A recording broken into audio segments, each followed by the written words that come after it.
Grasya talaga yun kasi happening ito, natural ko yun. Simula ito malaki ko. Yan yung kasal ko. Balik-wika pa rin yung manyamastan ka ako.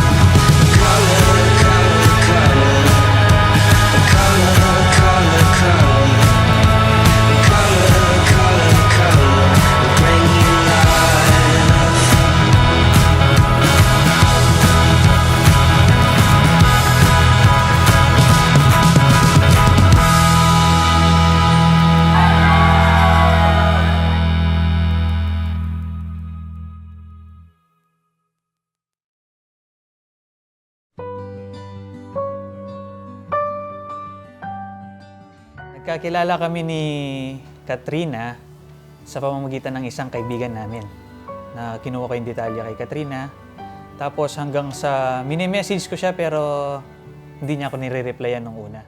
There's no words to show you how.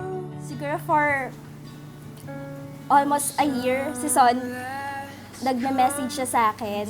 At that time, I prayed na, sabi ko, sige Lord, kapag meron ng magpupursu sa akin, re-replyan ko.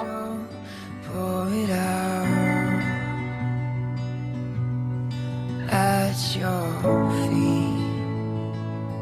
I wait patiently. Nakuha rin sa tiyaga.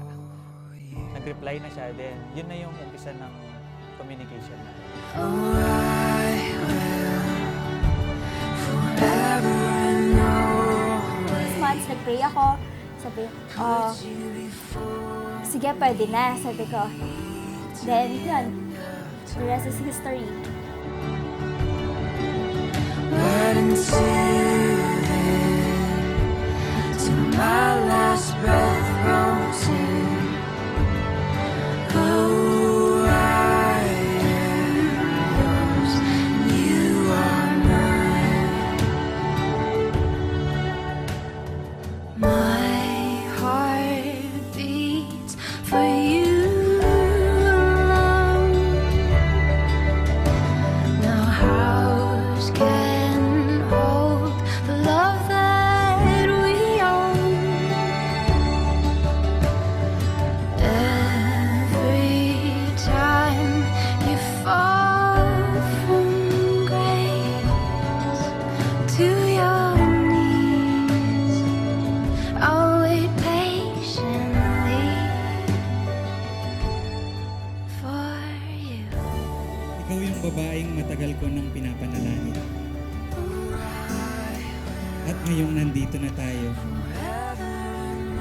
pinapangako ko sa harapan ng iyong mga magulang, ng aking mga magulang, na lagi kitang aalagaan, iingatan, pahahalagahan, at iibigin.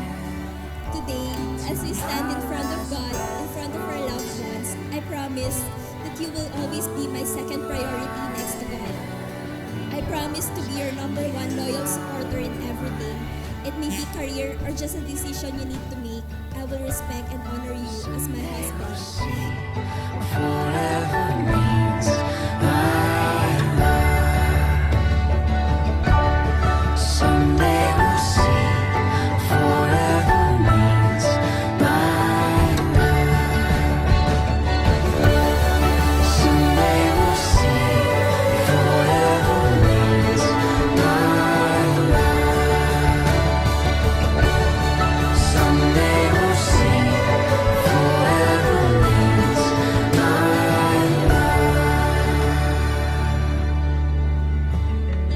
I will forever and always put you before